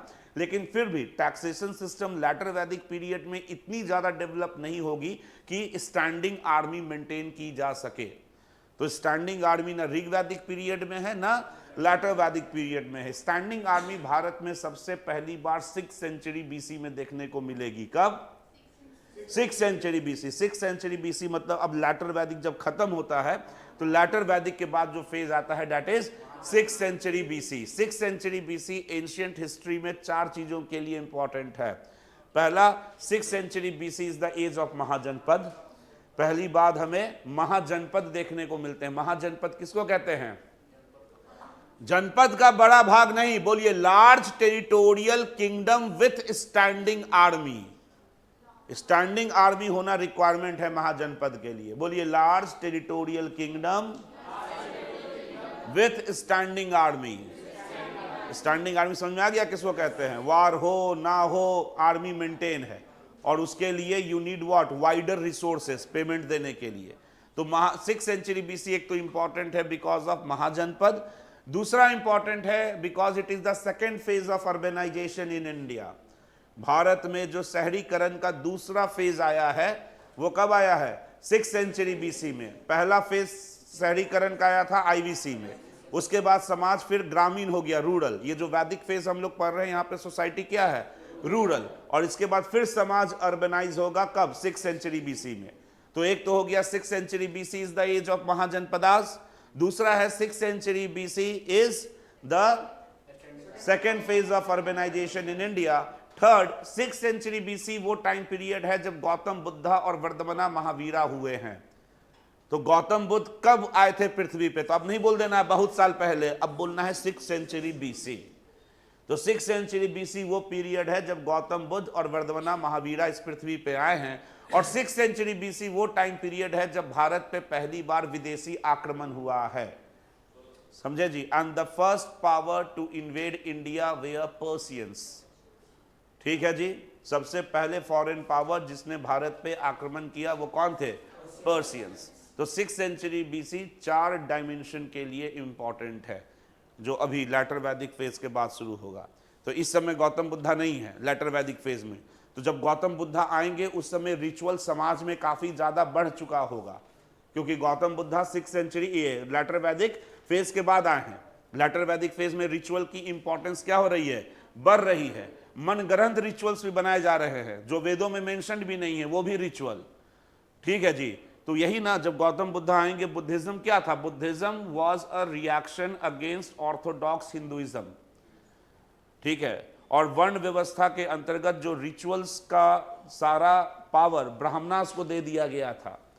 अब वर्ण व्यवस्था जो बनी थी, वर्ण व्यवस्था में ब्राह्मणास और क्षत्रिय में हमेशा कॉन्फ्लिक्ट रहता था। ब्राह्मणास और क्षत्रिय में कॉन्फ्लिक्ट इसलिए रहता था क्योंकि क्षत्रियों का कहना था कि we give supreme sacrifice for the society. अगर युद्ध होता है या समाज की रक्षा करनी होती है तो उस समय खून हमारा बहता है, बिकॉज वी फाइट वॉर। तो उस हिसाब से समाज में जो प्रतिष्ठा है, जो प्रिविलेज है, वो हमें मिलनी चाहिए, क्षत्रियों को सर्वश्रेष्ठ मानना चाहिए।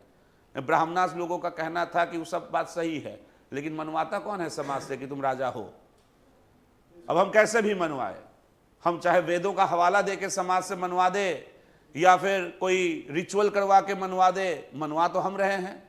अब देखिए गुप्ता टाइम पीरियड जब पढ़िएगा, Gupta's where Vysya in origin.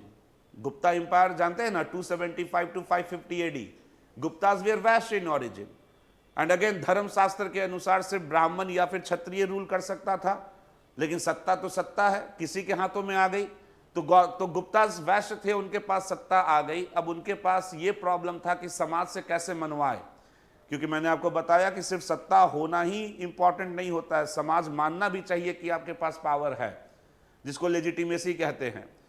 तो गुप्ताज के इस लेजिटिमेसी का काम किया ब्राह्मणाज लोगों ने, और देखिए कितनी खूबसूरती से ब्राह्मणाज लोगों ने किया काम, क्योंकि ब्राह्मणाज को वर्ण व्यवस्था भी बचानी है। अगर बोल देंगे कि नहीं वर्ण व्यवस्था गलत थी, गलती हो गया, गुप्ताज जो है वो वैश्य होकर भी शासन कर सकते हैं, मतलब वर्ण व्यवस्था गलत थी, उतना हजारों साल से जो आप चला रहे थे, तो फिर ये गलत हुआ। तो ब्राह्मणाज को वो भी बचाना है, वर्ण व्यवस्था, और साथ ही साथ गुप्ताज लोगों को क्या दिलवाना है, पावर का लेजिटिमेसी। बस गुप्ताज लोगों को ब्राह्मणाज ने डिक्लेयर कर दिया कि they are the incarnation of lord Vishnu. लीजिए, भगवान के अवतार है, धरती के कानून इन पे नहीं लगते हैं। होगा एक्सेप्शन, अपवाद। तो ये ब्राह्मणाज ने कैसे करवाया, अपने ज्ञान कहिए चाहे नॉलेज कहिए, विजडम कहिए, जो पढ़ेगा उसी के पास ना विजडम आएगा जी। तो ब्राह्मणाज और क्षत्रिय में हमेशा कॉन्फ्लिक्ट रहता था रिगार्डिंग सुप्रीमेसी, लेकिन जब अन्य वर्णों पर डोमिनेट करने की बात आती थी, वहां पे ब्राह्मणाज क्षत्रिय यूनाइटेड रहते थे। अंदर में कॉन्फ्लिक्ट रहता था बट नॉट आउटसाइड। इसलिए आप देखिएगा कि चाहे वो बुद्धिज्म हो चाहे जैनिज्म हो, दोनों के फाउंडर क्षत्रिय थे। गौतम बुद्धा वाज अ क्षत्रिय, वर्धमाना महावीरा वाज अ क्षत्रिय। तो इसलिए कहा भी जाता है कि Buddhism and Jainism was also a reaction against orthodox Brahmanism. और इसमें गौतम बुद्धा ने रिचुअल का इंपॉर्टेंस ही नहीं रखा। गौतम बुद्धा ने अष्टांगिका मार्ग बताया, 8 फोल्ड पाथ, कि निर्वाण लेने के लिए आपको किसी भी इंटरमीडियरी या किसी भी रिचुअल की जरूरत नहीं है, आप ये 8 पाथ कीजिए, आपको निर्वाण प्राप्त होगा। तो मतलब किसी इंटरमीडियरी या किसी रिचुअल की जरूरत नहीं है। It was a direct attack on what? It was a direct attack on Brahmanism. लेकिन गौतम बुद्ध गए, और गौतम बुद्ध के बाद अब हर एक विशाल वृक्ष धीरे धीरे क्या करता है, छोटे छोटे वृक्ष को अपने अंदर समाहित कर ही लेता है। तो गौतम बुद्ध के जाने के बाद बुद्धिज्म भी इन्फ्लुएंस हुआ ब्राह्मणिज्म से। तो इसी में आप पढ़िएगा कि वज्र, ये जो आपका ये होता है बुद्धिज्म, जिसमें कि वो बुद्धिज्म जिसमें हिंदू एलिमेंट्स देखने को मिलते हैं, दैट इज कॉल्ड एज वज्रनारायण बुद्धिज्म। अरे यार, अभी बात था मुंह में और बातें आते वो हीनयान महायान वज्रान, हम ठीक है बताऊंगा मैं। It is Vajrayana Buddhism. ठीक है जी, स्पेलिंग में मिस कर रहा हूं। तो ये बुद्धिज्म का फॉर्म होता है जिसमें हिंदू एलिमेंट्स होते हैं। ठीक है, लिखिए टैक्सेस एंड ट्रिब्यूट्स। तो लैटर वैदिक फेज में टैक्सेशन सिस्टम उतना डेवलप नहीं है। लिखिए टैक्सेस एंड ट्रिब्यूट्स। लिखिए taxes and tribute. There are evidences of collecting taxes. There are evidences Vajrayana Buddhism. Vajrayana Buddhism का वो फॉर्म है जिसमें रिचुअल्स पाए जाते हैं। Rituals was what? Rituals have been borrowed from Hinduism. तो बुद्धिज्म भी गौतम बुद्ध के बाद हिंदुइज्म से इन्फ्लुएंस होगा, और उसमें वज्रायन बुद्धिज्म में ये आता है क्वेश्चन कि कौन सा वो हिंदुइज्म का फॉर्म है जिसमें रिचुअल्स पाए जाते हैं, वज्रायन बुद्धिज्म। लेकिन टैक्सेस एंड ट्रिब्यूट्स में there are evidences of collecting taxes and tributes. There are evidences of collecting taxes and tributes by an officer. So जाइए by an officer called sangrahitri. By an officer called sangrahitri. SANGRAHITRI, sangrahitri. Sangrahitri को underline कर दीजिए, आता है question. Sangrahitri later Vedic text में किसको mention किया गया है? वो उस ऑफिसर को जिसका काम था टैक्सेस और ट्रिब्यूट लेना। और वज्रपति कौन था ऋग वैदिक पीरियड में? वज्रपति ऋग वैदिक में कल बताया था, पास्टर लैंड का जो हेड होता था और कुलपा लोगों को वार में मोबिलाइज करता था। रिवाइज नहीं किए हैं? चलिए क्या लिखे हैं जी? संग्रहित्री हो गया। अब टीचर लोगों को भी चाहिए कि हल्ला उल्ला करे अगर स्टूडेंट लोग नहीं रिवाइज कर रहा है तो, है कि नहीं जी? लिखिए next, standing army. Standing army होगा जी? अरे नहीं, बताया तो टैक्सेस इतना ज्यादा डेवलप नहीं होगा। तो लिखिए स्टैंडिंग आर्मी, डैश देके लिखिए नो, NO, सिंपल। ठीक है, तो यहां पे भी क्या होता था, वार होता था तो ट्राइबल यूनिट्स को वार के दौरान मोबिलाइज किया जाता था, जैसे कॉलेज में होता है। ठीक है जी, कोई प्रोफेशनल सोल्जर नहीं होता है, लेकिन फिर अगर वार हो गया तो दोस्त दोस्त फोन पे मोबिलाइज होते हैं। तो उसी तरीके से लेटर वैदिक पीरियड में भी ट्राइबल यूनिट्स को मोबिलाइज किया जाता था वार के लिए। क्यों? क्योंकि प्रोफेशनल आर्मी नहीं है। और प्रोफेशनल आर्मी क्यों नहीं है? क्योंकि उतने संसाधन नहीं है पेमेंट के लिए। तो लिखिए tribal units were mustered, tribal units were mustered in times of war, tribal units were mustered in times of war, and according to one ritual,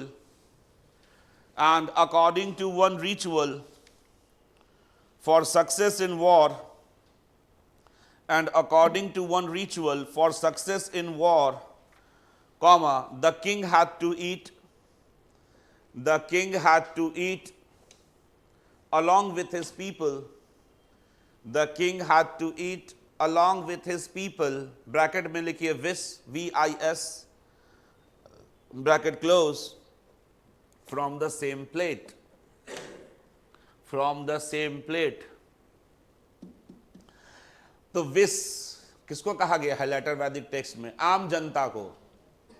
poison मत टिक करके आ जाइएगा, ठीक है? क्वेश्चन पूछा गया कि लेटर वैदिक टेक्स्ट में विस किसको रेफर किया गया है? आम जनता को। तो कहा यह गया कि standing army letter Vedic age में एग्जिस्ट नहीं करती थी, लेकिन कॉन्फ्लिक्ट तो होता था। तो कॉन्फ्लिक्ट के दौरान जब आर्मी नहीं है तो ट्राइबल यूनिट्स को वार के दौरान कलेक्ट किया जाता था। और एक रिचुअल ये भी था कि अगर राजा वार में जाने से पहले अपने जो सोल्जर लोग, जो मतलब आम आदमी इकट्ठा हुए हैं उसके लिए लड़ने के लिए, उसके साथ एक प्लेट में खाना खा लेगा तो राजा वार जीत जाएगा। ये रिचुअल था।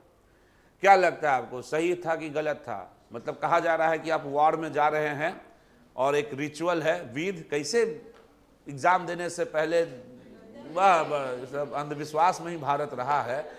तो कहने का मतलब कि अगर ऐसा रहा कि आप वॉर जा रहे हैं और वॉर में जाने से पहले आप खाना खा लिए अपने लोगों के साथ, तो आप युद्ध जीत जाएंगे। क्या लगता था, राजा युद्ध जीतता था कि नहीं जीतता था? क्यों? मोराल बढ़ जाता था, सही बात है। तो ये जो विधि होती थी कि वार में जाने से पहले आप अपने जनता के साथ मतलब दो निवाला एक प्लेट में खा लिए, इससे आपकी युद्ध जीतने की प्रवृत्ति बढ़ जाती थी। क्यों? क्योंकि लोगों का मोराल हाई हो जाता था। वो राजा जिसको लोगों ने आज तक कभी देखा ही नहीं है। आप लोग लाख नीतीश जी को क्रिटिसाइज करते रहिए, एक दिन मान लीजिए नीतीश जी आ गए, आपका डोरबेल बजा, आप खोले, बोले सरप्राइज, ठीक है नीतीश जी आ गए। आप कितने भी बड़े क्रिटिक क्यों नहीं होंगे, आपको पता भी नहीं चलेगा कि आपका ये नन्हा सा हाथ कब ऐसे हो गया और कब आप ऐसे हो गए। और फिर उसका फोटो खिंचवा के आप रखे हुए भी हैं, आवन जावन में लोगों को दिखाते हैं कि आए थे नीतीश बाबू। तो क्यों? क्योंकि वो व्यक्ति जिसको आप सिर्फ न्यूज में पढ़ते हैं वो आपके घर आ गया, यही बहुत बड़ा चीज हो गया, और आप उसके लॉन्ग मतलब कि लाइफ लॉन्ग वोटर भी बन गए। इसी तरह नेता लोग पागल नहीं है कि चल जाता है, खटिया पर बैठ जाता है, दो निवाला खा लेता है, मतलब वो जो 2 क्षण जो वो बिताया आपके घर पे आके, 2 निवाला, और आपने जो फोटो खिंचाया, आपकी 2 पीढ़ी याद रखेगी कि एक मुख्यमंत्री जी थे फलाना बाबू, वो आए थे, है कि नहीं जी? He will be etched in your memory. तो उससे क्या होता है, आपका मोराल बढ़ जाता है कि भाई मुख्यमंत्री हमारे घर आया। तो राजा आपके प्लेट से 2 निवाला खा लिया, लोगों का मोराल बढ़ गया कि नहीं भाई खाया है, अब इसके लिए लड़ना है। इंटेंसिटी और वो जो कैमरेडरी होगी वो क्या होगी, डेवलप होगी, और इसीलिए प्रोबेबिलिटी जो होती थी वार की वो क्या हो जाती थी, जीतने की बढ़ जाती थी। अब आपके लोग आपके लिए अच्छे से लड़ेंगे तो जाहिर सी बात है कि जो आउटकम होगा वो आपके फेवर में होगा। ठीक है जी, तो लिखिए वही कहा गया कि वो एक प्रथा थी। अब लिखिए टॉपिक टैक्सेस एंड ट्रिब्यूट हो गया। लिखिए एडमिनिस्ट्रेशन, एडमिनिस्ट्रेशन प्रशासन, एडमिनिस्ट्रेशन। एडमिनिस्ट्रेशन को 2 भागों में बांट दीजिए, higher level of administration and lower level of administration. higher level of administration, or next lower level of administration, lower level of administration. Higher level of administration जो होगा, इसमें again king जो होगा, राजा, he will be at the centre of administration. सारी ताकत किसके पास होगी? हायर लेवल में किंग के. And king will be assisted by certain officers. मतलब हायर लेवल ऑफ एडमिनिस्ट्रेशन राजा के पास होगी और राजा कुछ ऑफिसर्स के द्वारा उसको हेल्प किया जाएगा, जैसे कि पुरोहिता मतलब जो चीफ प्रीस्ट होते थे, ठीक है. पुरोहिता के बाद सेनानी मतलब commander in chief, chief queen. तो हायर लेवल ऑफ एडमिनिस्ट्रेशन राजा के पास होता था और राजा को इस एडमिनिस्ट्रेशन को एग्जीक्यूट करने में कुछ ऑफिसर मदद करते थे, जैसे कि पुरोहिता, सेनानी, चीफ क्वीन. ठीक है. जो लोअर लेवल ऑफ एडमिनिस्ट्रेशन होता था वो विलेज असेंबली के पास होता था. किसके पास? Village assembly. Lower level of administration, village assemblies. और जो विलेज हेडमैन होता था, गांव का मुखिया, he was very powerful figure in later वैदिक फेज. Village headman. ठीक है जी. तो विलेज असेंबली रहने दीजिए, हेडमैन विलेज असेंबली. और ये जो विलेज असेंबली होते थे, इनके पास जुडिशियल पावर्स भी होता था. क्या होता था? Judicial powers. मतलब ये विलेज असेंबली किसी को दंडित भी कर सकते थे. तो अगर एग्जाम में क्वेश्चन आया स्टेटमेंट में कि लेटर वैदिक फेज में विलेज असेंबलीज सिर्फ एक क्या कह सकते हैं, पावरलेस इंस्टीट्यूशन था. ट्रू और false? False. Village assembly powerful है ना जी, दंड भी दे सकता है, जुडिशियल पावर्स भी हैं. तो ये लिख लीजिए.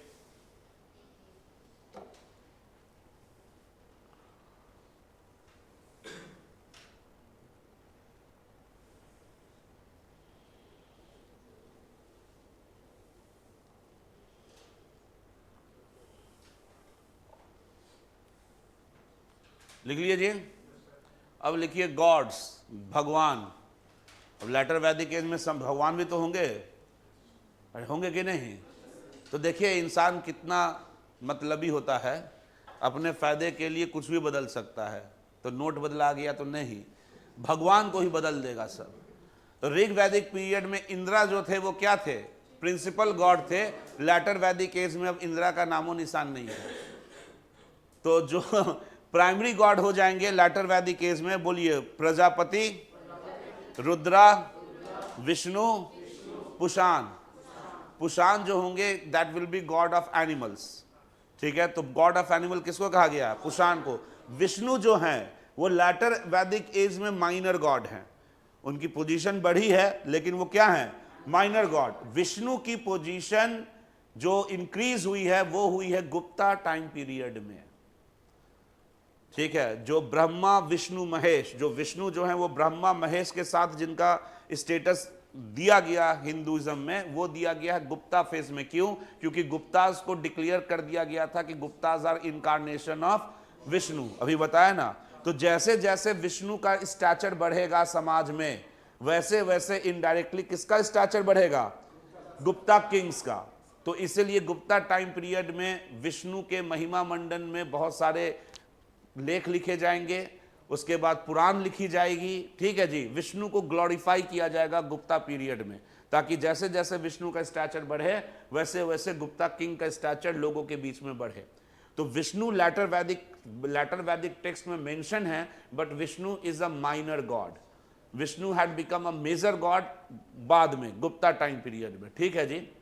तो लिखिए उसमें गॉड्स में, the upper Doab reason.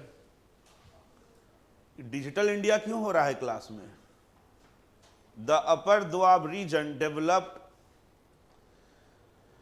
The upper region Doab region developed as the cradle of, developed as the cradle, CRADLE, cradle मतलब center, developed as the cradle of Aryan culture, developed as the cradle of Aryan culture, full stop. Two dominant Rig Vedic gods, two dominant Rigvedic gods like Indra and Agni.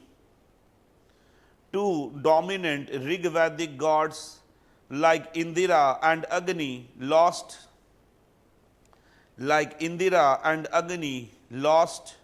their importance. Indra and Agni lost their importance. Full stop. Gods such as लिखिए पहला Prajapati dance दे के लिखिए creator. Second में लिखिए Rudra dance दे के लिखिए God of animals. उसके बाद लिखिए पुशान डास दे के लिखिए God of Shudras. assumed importance।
लिखिए जी assumed importance। लिखिए नोट में लिखिए Vishnu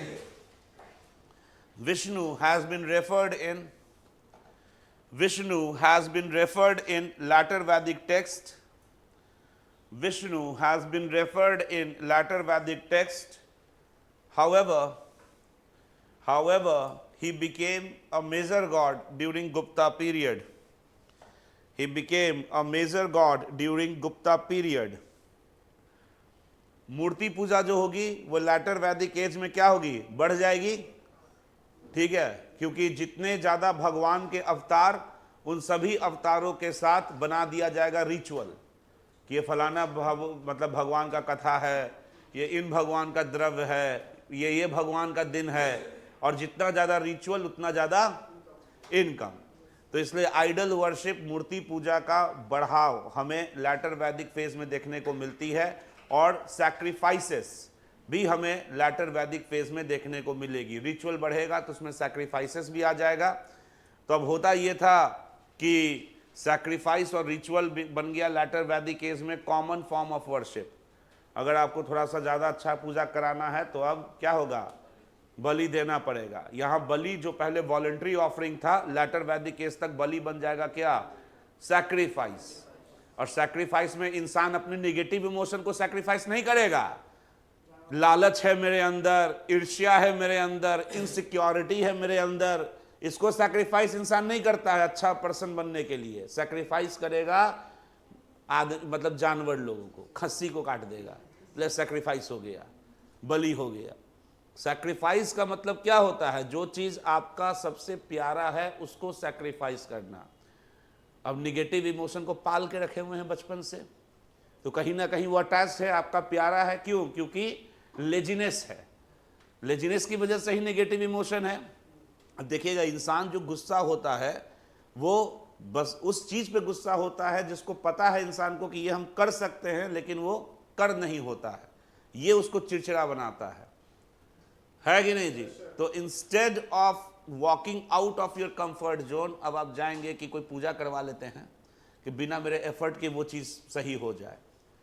तो सैक्रिफाइस मतलब कैटल सैक्रिफाइस लैटर वैदिक एज में क्या होगा? बढ़ेगा। और कैटल सैक्रिफाइस एक सोशल प्रेस्टीज का भी मुद्दा बन जाएगा कैसे? तो देखिए, जो सैक्रिफाइस कराता था कैटल को उसको कहते थे जजमान। क्या कहते थे? जजमान, मतलब यजनाम कहते थे उसको। यजनाम शब्द बाद में बन गया क्या? जजनाम। तो जो सैक्रिफाइस करवाता था उसको कहते थे यजनाम, और ये जो सैक्रिफाइस की जो प्रोसेस होती थी इसको कहते थे यजना। क्या कहते थे? यजना, जो बाद में जाके यज्ञ बन गया। ठीक है। और अकेले कैटल को सैक्रिफाइस कर दीजिएगा, खस्सी काट दीजिएगा तो क्या फायदा? आसपास का लोग देखबे नहीं किया कि फलाना बाबू इतना किलो का खस्सी कटवाए हैं। तो गेस्ट लोगों को भी बुलाया जाता था, तो गेस्ट लोग को कहते थे घोघना। क्या कहते थे? घोघना। और जो कैटल कटा है उसको फिर घोघना लोग खाते थे। आप ही बोलेंगे कि ना मन लायक ना बन लो है कि नहीं जी? सो ये था सैक्रिफाइसेस। तो लिखिए next, sacrifices and rituals became dominant source of worship. Sacrifices and rituals became dominant source of worship. Full stop. It was performed both by king. It was performed both by king and by It was performed both by king and by common people. Full stop. The common people in latter Vedic phase started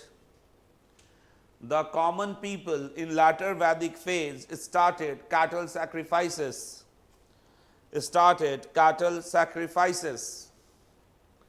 Full stop. The sacrificer was known as Yajnam. And the sacrifice was known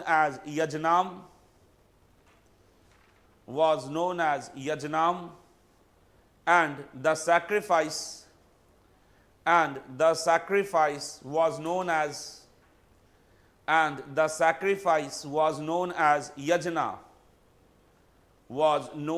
Yajna. ये सब term आता है। यजनाम को underline कर दीजिए, यजना को underline कर दीजिए। Full stop. The guest in this sacrifice was known as Goghna. G-O-G-H-N-A. The guest in this sacrifice was known as goghna. G-O-G-H-N-A। Goghna bracket में लिखिए, one who feed on cattle. तो ये था आपका लैटर वैदिक एज, और इस तरीके से आप लोगों का वैदिक पीरियड खत्म हुआ। So we are done with stone age, we are done with chalcolithic, we are done with Indus valley, we are done with Vedic phase. Vedic phase खत्म हो जाता है 500 बीसी में, और 500 बीसी कहते हैं 6th सेंचुरी बीसी को। तो नेक्स्ट चैप्टर जो हम लोगों का है वो है 6th सेंचुरी बीसी। तो बैठे बैठे क्या करोगे, करना है कुछ काम, तो स्टार्ट करते हैं जी। यहां तक कोई दिक्कत जी? ठीक है। तो नेक्स्ट चैप्टर जो हम लोगों का है वो है 6th century BC. 6th century BC. देखिए 6th सेंचुरी बीसी, जैसे मैंने आपको बताया कि ये एंशियंट इंडिया का लैंडमार्क पीरियड है, काफ़ी इंपॉर्टेंट पीरियड है ये 6th सेंचुरी बीसी। और ये इंपॉर्टेंट है कुछ कारणों की वजह से। जैसे 6th सेंचुरी बीसी जो है, it is the age of Mahajanapadas. Bharat में जो महाजनपद बनना शुरू हुआ वो 6th सेंचुरी बीसी से स्टार्ट हुआ। महाजनपद किसको कहते हैं? Large territorial kingdom with standing army. और गौतम बुद्ध के समय ऑल टुगेदर 16 महाजनपद थे। कितने महाजनपद थे? 16। ये भी क्वेश्चन आता है कि गौतम बुद्धा के टाइम पे कितने महाजनपद थे? 16 महाजनपदास। तो पहला जो 6th सेंचुरी बीसी का अहमियत है कि 6th century BC is the age of Mahajanapadas. Second है कि it is the age of Buddha and Mahavira. Gautam Buddha और वर्धमाना महावीरा जो इस पृथ्वी पे आए हैं वो किस टाइम पीरियड पे आए हैं? 6th सेंचुरी बीसी में। थर्ड है कि 6th century BC is the second phase of urbanisation in India, है ना जी? सेकेंड फेज ऑफ अर्बेनाइजेशन, मतलब इंडस वैली सिविलाइजेशन के बाद पकी हुई ईंट का इस्तेमाल हमें फिर कब से वापस देखने को मिलता है? 6th सेंचुरी बीसी से। और चौथा कि 6th सेंचुरी बीसी वो टाइम पीरियड है जब भारत पे पहली बार विदेशी आक्रमण हुआ है, first foreign invasion on India. और पहला विदेशी आक्रमण जो भारत पे किया गया है वो किसके द्वारा किया गया है? पर्शियंस के द्वारा ऑन इंडिया, पर्शियंस, ठीक है। और पर्शियंस में एक डायनेस्टी थी, अकेमेनिड डायनेस्टी या अकेमेनिड एम्पायर। उसी एम्पायर का राजा था आपको साइरस। कौन? साइरस। और साइरस को माना जाता है पहला फॉरेन इन्वेडर, ठीक है। तो पहले ये बना लीजिए, इसलिए 6th सेंचुरी। और 6th सेंचुरी बीसी मतलब लेटर वैदिक फेज के खत्म होने के बाद।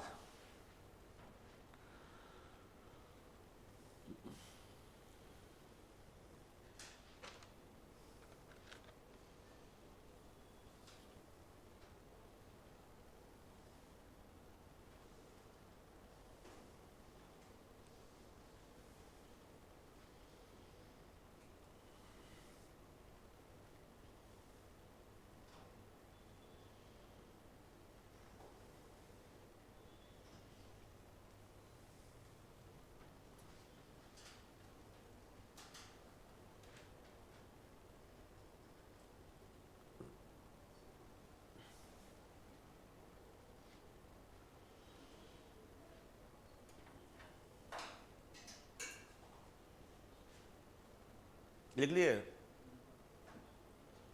स्टार्ट करें जी।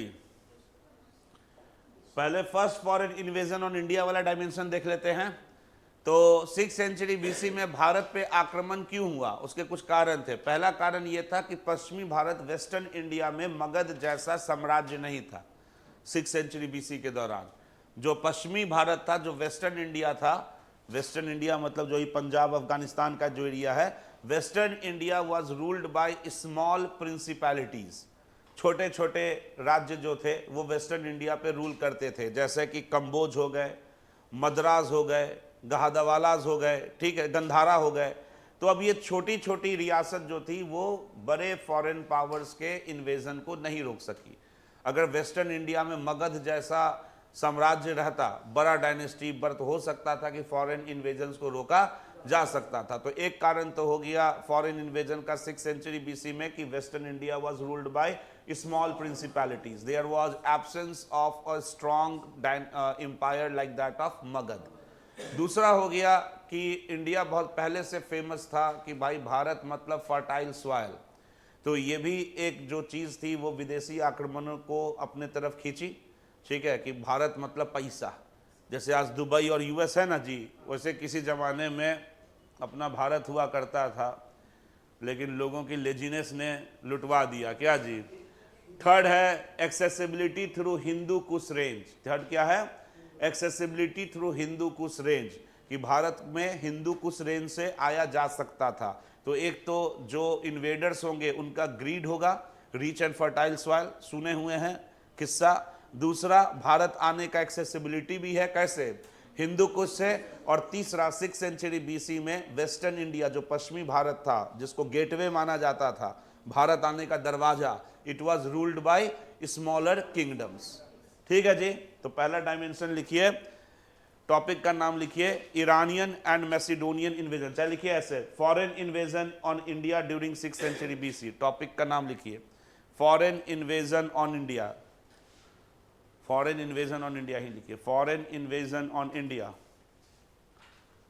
पहला लिखिए कॉजेज, कॉजेज, कॉजेज में लिखिए first, absence of strong kingdoms, absence of strong kingdoms like Magad, absence of strong kingdoms like Magad in northwest, absence of strong kingdom like Magad in northwest, full stop। उसी में लिखिए northwest India, northwest India during 6th century BC, northwest India during 6th century BC was ruled, North India during 6th century BC was ruled by several smaller principalities by several smaller principalities like several smaller principalities like, पहला लिखिए कंबोजास के बाद लिखिए Madras, MADRAS, Madras, ये मद्रास नहीं है, मद्रा है ये, ठीक है। थर्ड लिखिए गंधारा। नेक्स्ट पॉइंट लिखिए, नेक्स्ट कारण होगा fertile and rich resources of India, fertile and rich resources of India, fertile and rich resources of India. Third लिखिए accessibility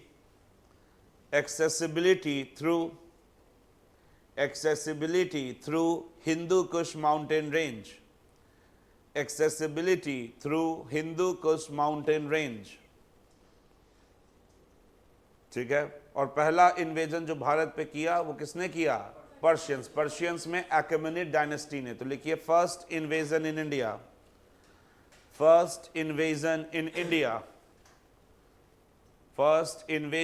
इंडिया, डैश देके लिखिए अकेमेनिड्स, ACHAEMENIDS, Achaemenids ऑफ ईरान,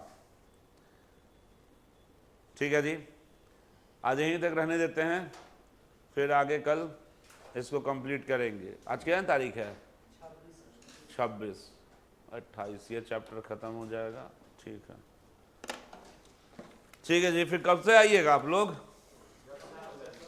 यही सब विवादित चीजें जब से आप बोलिए, सुनिए खाना क्या बनेगा, जो बोलो।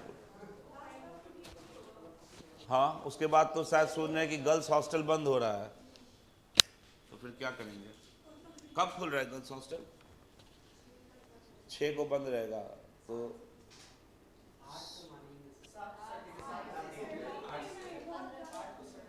होली कब है? 4, 5, 6, 7, 8, ठीक है क्या जी? ठीक है जी, ओके देन, थैंक यू।